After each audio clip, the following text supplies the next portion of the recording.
고린도후서 13장 1절부터 우리 마지막 절까지 말씀 같이 보겠습니다. 우리 한 절씩 교도하겠습니다. 제가 먼저 읽겠습니다. 내가 이제 세 번째 너희에게 가리니 두세 증인의 입으로 말마다 확정하리라.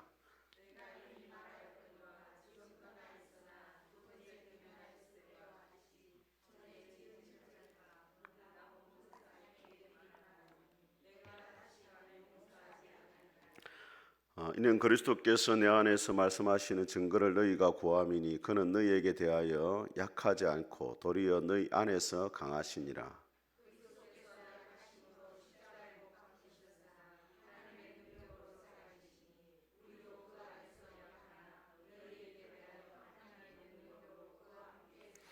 너희는 믿음 안에 있는가? 너희 자신을 시험하고 너희 자신을 확정하라. 예수 그리스도께서 너희 안에 계신 줄을 너희가 스스로 알지 못하느냐? 그렇지 않으면 너희는 버림받은 자니라.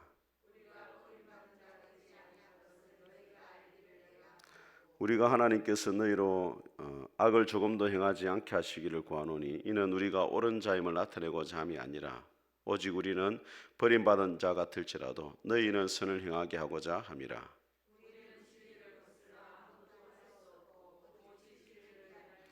우리가 약할 때에 너희가 강한 것을 기뻐하고 또 이것을 위하여 구하니 곧 너희가 온전하게 되는 것이라.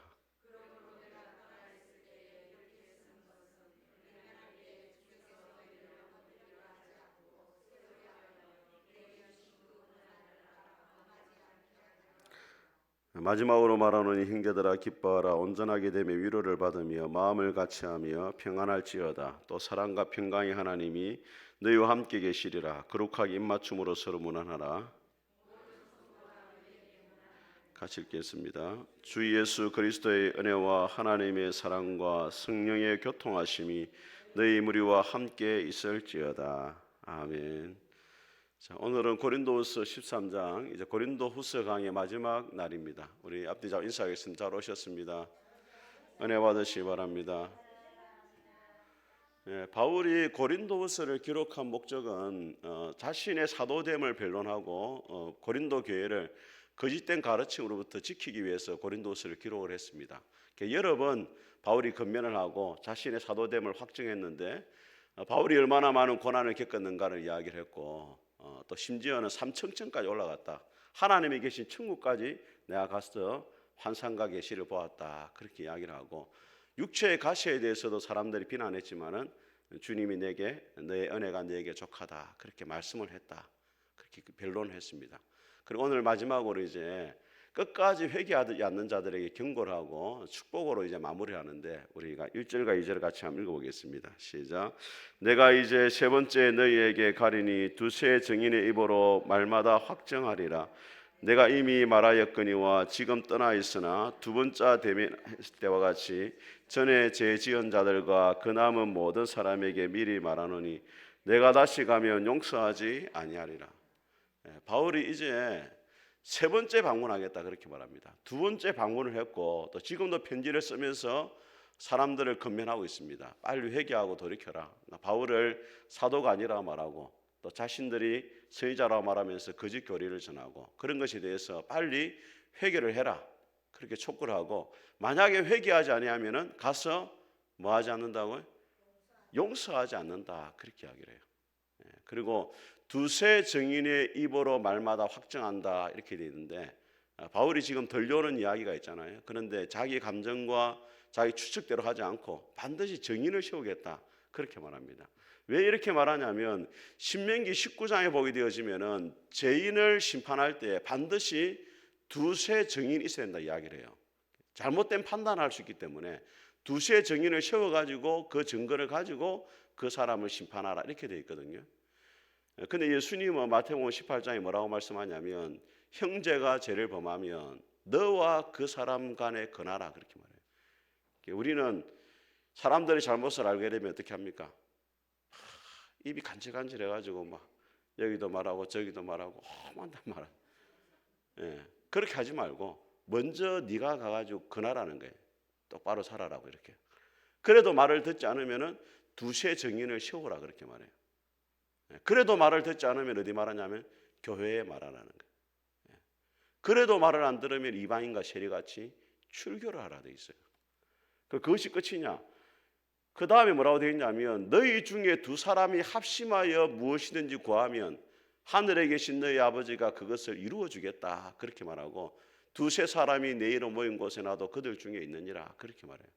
출교를 하는 것이 쫓아내는 데 목적이 있는 게 아니거든요. 그 사람이 회개하고 돌아오는 데 목적이 있기 때문에 그 사람을 위해서 뭐 하라는 거냐면 기도하라는 거예요. 여기서 우리가 두 가지를 생각해야 됩니다. 첫째, 교회 안에 문제가 있고 범죄하는 사람이 있을 때 그 사람에 대해서 함부로 우리가 판단하고 정죄하면 안 된다는 거예요. 정확하게 알아봐야 된다는 거예요. 왜냐하면 교회는 무슨 통신이 있습니까? 98.1만 있는 게 아니고 카더라 통신이 있거든요. 카더라 하는 실제로 알아보면은 아닌 경우가 많아요. 또 한 사람의 말만 듣다 보면은 그 사람 말이 전부 같은데 또 다른 사람 이야기 들어오면은 또 아니라. 그래서 남의 말은 함부로 하는 게 아니에요. 안 하는 게 좋습니다. 그리고 우리가 다른 사람들의 이야기를 할 때 그 사람을 판단하고 정죄하기 위해서 하는 것이 아니라 우리 마음속에 궁극적인 동기가 뭐냐면 그 사람이 하나님 앞에 회개하고 돌아오게 하는 데 있어야 돼요. 단순히 그 사람을 가시거리로 삼아가지고 안주로 삼아가지고 반찬으로 삼는 게 아니고 그 사람이 회개하고 돌아오기를 원하는 그 사랑의 마음으로 해야 된단 말이에요. 그래서 황금의 문이라는 그 이야기가 있습니다. 말을 할 때는 반드시 황금의 문을 통과해야 되는, 첫째는 뭐냐면 사실인지 확인을 해라. 두 번째, 정말로 내가 사랑하는 마음으로 그 형제를 유익하게 하기 위해서 하는 말인지를 한번 생각해 봐라. 그 다음에 덕이 되는지를 한번 봐라는 거예요. 이 세 가지 문을 통과하지 않으면 말을 하지 않는 것이 좋다는 거예요. 그래서 오늘 바울이 우리에게 다른 사람의 이야기를 할 때 바울이 감정적으로 대하지 않습니다. 자기를 대적하는 사람이지만 두세 사람의 증인을 한번 세워볼 것이고 맞으면 내가 뭐 하지 않겠다? 용서 않는다. 바울이 지금까지는 계속 용서했습니다. 왜? 할 수 있으면 회개하고 돌아오기를 원했기 때문에. 근데 이제 끝까지 회개하지 않으면 세 번째 갈 때는 바울이 3번을 알고 있어요. 세 번째 가면은 진짜 뭐 하지 않는다? 용서 않는다는 거예요. 여기서 우리가 바울에게서 뭘 볼 수 있냐면 예수님의 모습을 볼 수 있습니다. 여러분, 예수님 이 땅에 오실 때는 구원자로 오셨잖아요. 마지막 날 다시 오실 때는 심판자로 오십니다. 구원자로 오실 때는 낮고 천한 인간의 모습을 입고 말구유까지 내려가셨고 십자가에 죽기까지 복종했잖아요. 얼마나 연약한 모습으로 죄인처럼 죽었습니까? 근데 심판자로 오실 때는 요한계시록 19장에 보게 되어지면은 뭘 타고 오십니까? 백마를 타고 오시거든요. 승리자로 오신다는 거예요. 근데 그 눈이 뭐라고 되어 있냐면 성경에 이렇게 되어 있습니다. 그 눈이 불꽃 같고 이렇게 되어 있고 그 옷은 피 묻은 옷을 입고 있다 되어 있어요. 눈이 불꽃 같다는 말은 뭐냐면 눈에 불을 켜고 사람들의 죄를 샅샅이 찾으신다는 거예요. 그래서 성도들이 기도할 때 이렇게 기도할 때가 있어요. 우리 목사님 불꽃 같은 눈으로 지켜보시고, 그 말은 우리 목사님의 잘못을 불꽃같이 이렇게 찾아보라 이런 의미거든요. 그렇게 기도하면 조금 곤란합니다, 여러분. 여러분 마음은 내가 충분히 이해되는데 그 요한계시록의 본래 의미와 안 맞는 겁니다, 그게. 그러니까 눈동자 같이 지켜봐 주시고 이러면 좋은 표현이죠. 그런데 우리 목사님 불꽃 같은 눈으로 혹시 죄를 짓나 안 짓나 찾아보시고 그렇게 하지 마시고 요한계시록 19장에 보면 불꽃 같은 눈을 가지신 예수님, 그 다음에 옷에 피 묻은 옷을 입고 있대요. 왜 피가 묻었냐면 그 십자가의 피가 아닙니다. 그때는 그 이스라엘 백성들이 포도를 따가 수확을 할 때는 포도 즙틀에다 포도를 넣고 밟거든요. 밟으면은 그 포도 즙이 옷에 튀어요. 그래서 요한계시록 14장에 뭐라 되어 있냐면 심판자들을 발로 밟았는데 그 피가 2000 스타디움까지 여기서 대전까지 피가 튄대요. 그렇게 잔인하게 하나님이 심판하신다는 거예요. 그래서 우리 하나님을 믿는다고 말할 때 구원자로서의 하나님을 믿어야 되지만 동시에 뭘 믿어야 됩니까? 심판자로서 하나님 믿어야 돼요. 우리 성도들이 하나님을 너무 사랑의 하나님만 이렇게 생각하다 보니까 하나님을 두려워하는 마음이 별로 없어요. 그러니까 막 함부로 이야기하고 또 함부로 죄짓고 또 주일 되면 와서 잘못했습니다 이렇게 하고 습관적으로 또 회개하는 척하고 그렇게 하잖아요. 여러분, 하나님은 천국도 만드셨지만 뭘 만들었습니까? 지옥도 만들었어요. 그래서 로마서 2장에 뭐라 말하냐면 너희의 회개치 않는 마음이 진노의 날, 곧 하나님의 심판의 날에 너희 머리 위에 그 하나님의 진노를 쌓고 있다. 그렇게 되어 있어요. 하나님이 적극적으로 심판을 안 하니까 하나님이 심판이 하지 않는 분으로 하나님을 두려워하지 않는데, 하나님이 심판하지 않는 것은 하나님이 안 계시기 때문이 아니고 너희 머리 위에 지금 뭘 쌓고 있다고요? 하나님의 진노를 쌓아가고 있다는 거예요. 회개하고 기다리고 있는 것이지 하나님의 심판이 없는 것이 아니라는 것입니다.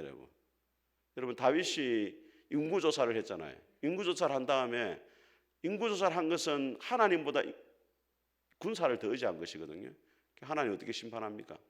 하루아침에 자기 병사들을 죽여버려요.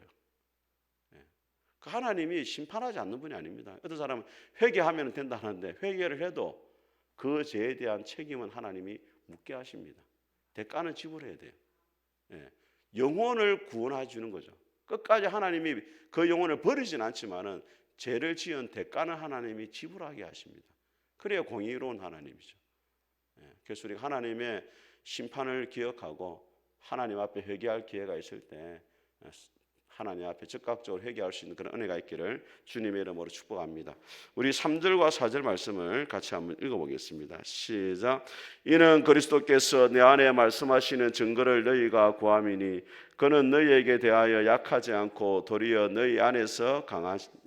그리스도께서 약하심으로 십자가에 못 박히셨으나 하나님의 능력으로 살아계시니 우리도 그 안에서 약하나 너희에게 대하여 하나님의 능력으로 그와 함께 살리라. 이 바울을 대적하는 사람들이 바울 안에 예수님이 계셔가지고 예수님을 통해서 지금 바울이 말씀하고 있는지 그 증거를 보여달라는 거예요.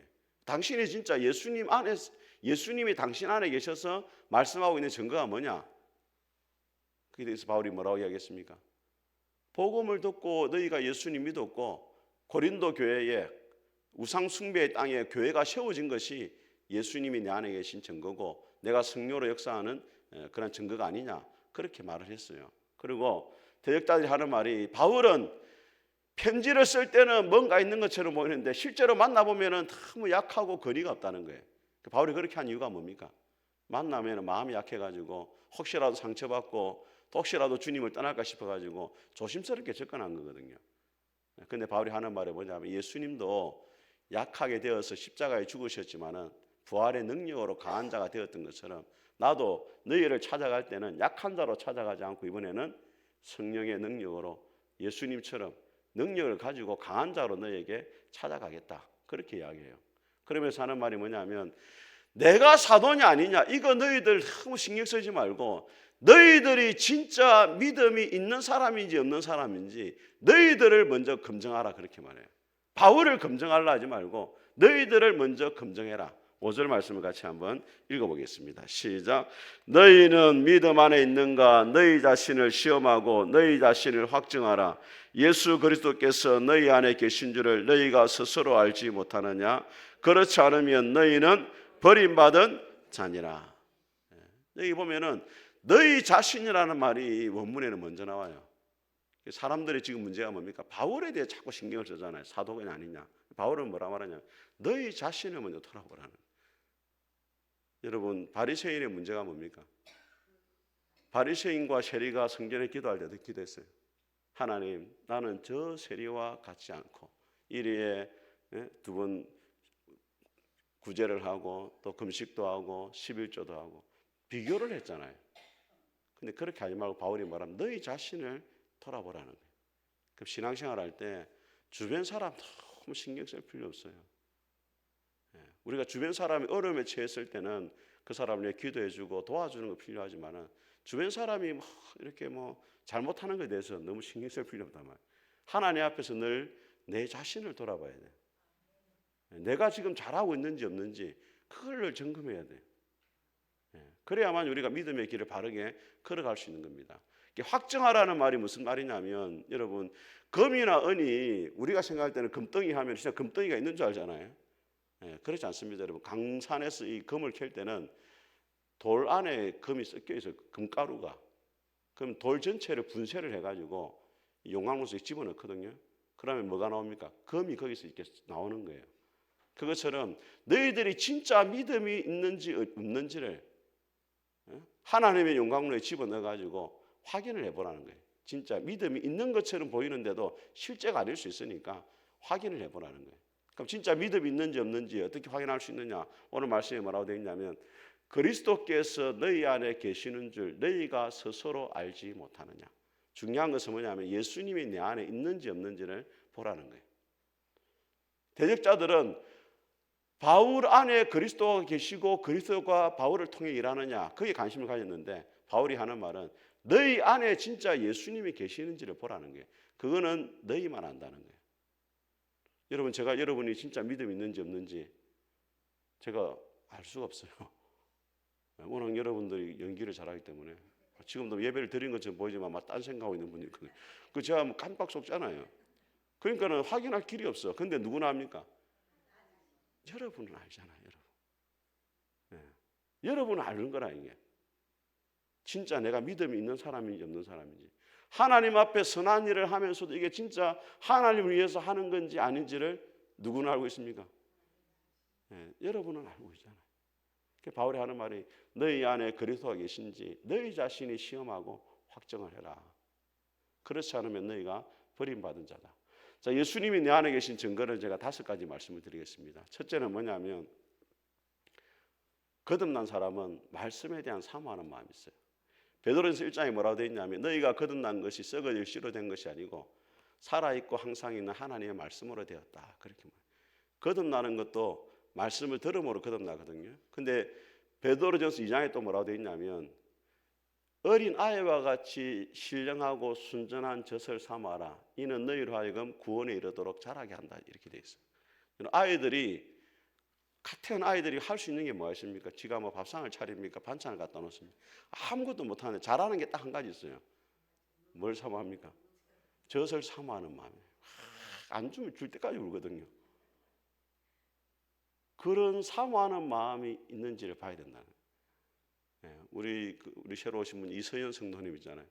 어제도 제가 통화를 좀 하니까 늘 성령님이 떠나지 않기 위해서 말씀을 안 놓는다는 거예요.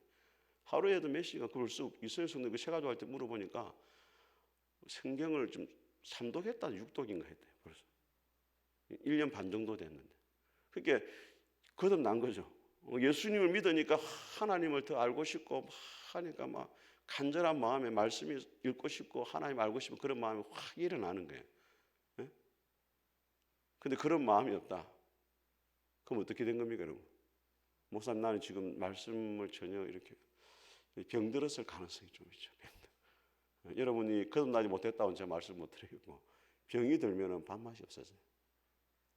영적인 질병이 들면은 밥맛이 없어지거든요. 그래서 여러분 안에 그걸 점검해야 돼요. 말씀에 대한 뭐가 있는지 사모하는 마음이 있는지. 두 번째는 뭐냐면 말씀을 들었을 때 이 찔림이 있어요. 사도행전 2장에 보니까 베드로가 설교를 했을 때 사람들이 뭐라 말하냐면 너희가 십자가에 못 박은 이 예수를 하나님이 주와 그리스도가 되게 했다니까 그들이 마음에 찔려 우리가 어찌할꼬 이렇게 하잖아요. 옛날에 거듭나지 않는 사람 있잖아요. 말씀을 들으면은 잠만 오죠. 이제 계속 잠만 오고 말씀을 들어도 하나님이 나에게 말씀하신다는 생각이 없죠. 그냥 좋은 이제 말씀이죠. 이전에 제가 그 명기시 인터뷰 앞에 교회에 있을 때 새로운 분이 와서 예배를 드렸거든요. 그분이 이제 믿음이 있는 분 아니었어요. 한 번씩 뭐 술 먹고 다니다 만나고 이랬거든요. 아이고 목사님 잘 있습니까?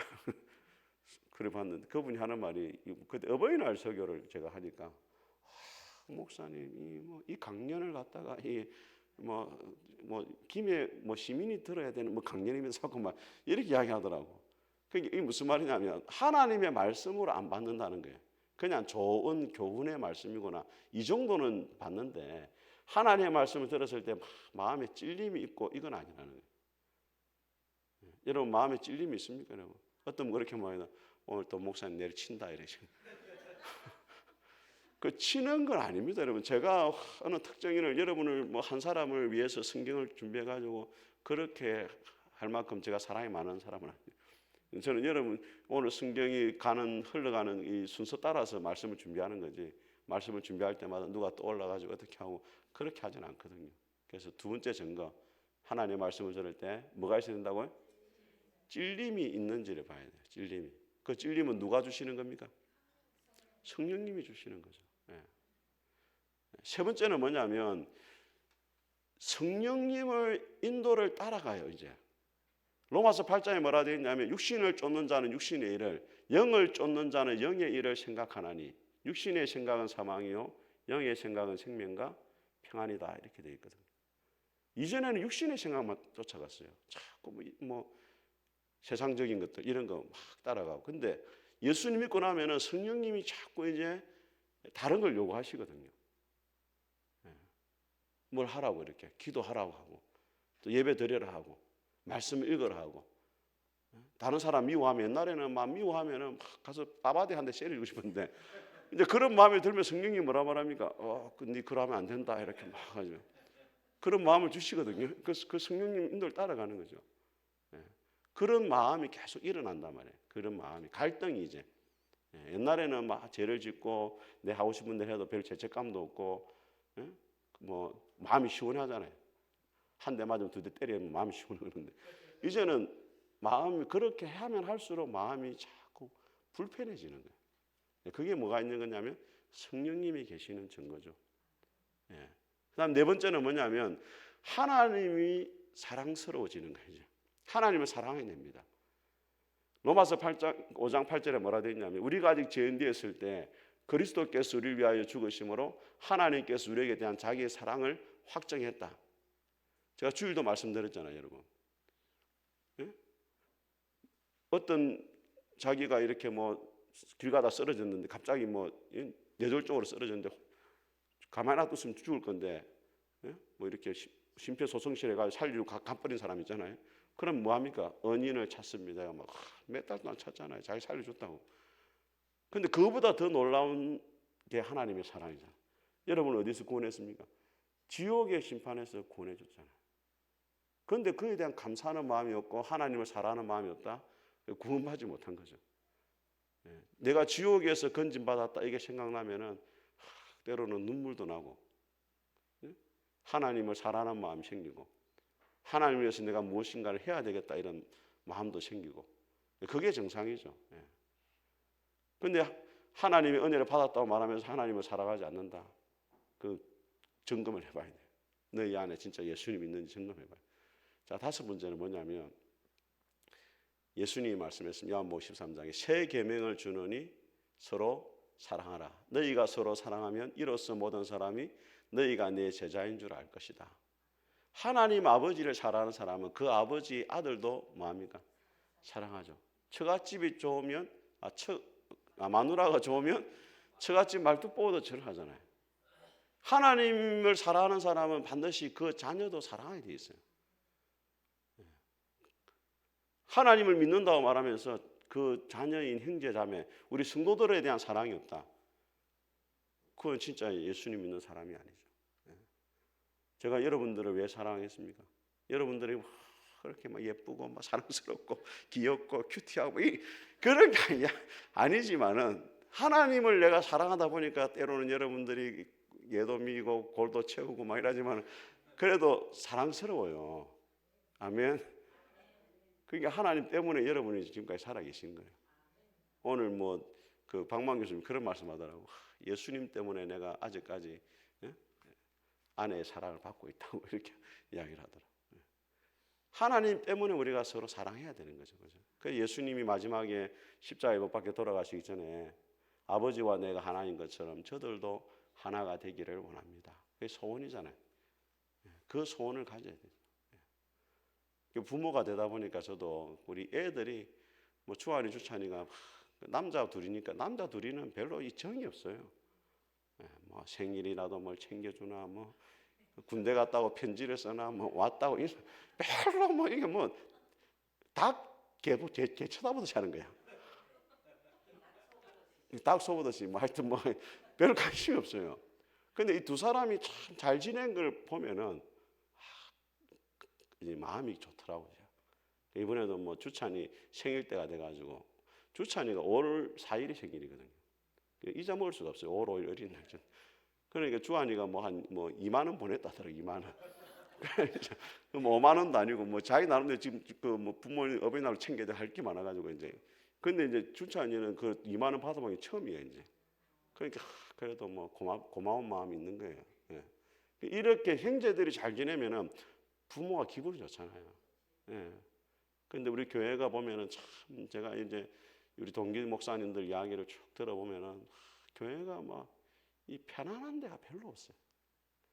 동기 목사님들 다 보면은 질병을 5가지나 얻었다 자고 막 죽으려고 하는 거야. 막 목사님들이 너무 힘든 일이 많은 거예요.